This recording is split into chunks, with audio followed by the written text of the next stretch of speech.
Fantastic. Want to do one more nail for the video, people? Look, we have a bunch more to do, but let's do one more on the video. Turn it upside down again.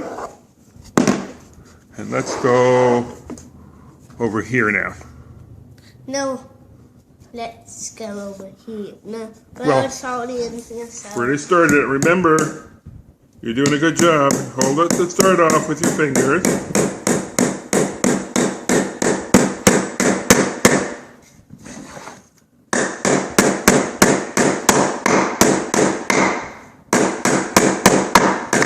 And Andrew, just before we stop, why don't you turn it right side up again, and we'll show the people in the video what it's going to be.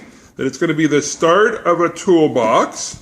And take one of the pieces of wood for the sides and show them how it's going to end up when we put the sides on it. After I find a snail. No, but listen. But let's just give them a sneak preview now in the video. So just take a piece of wood,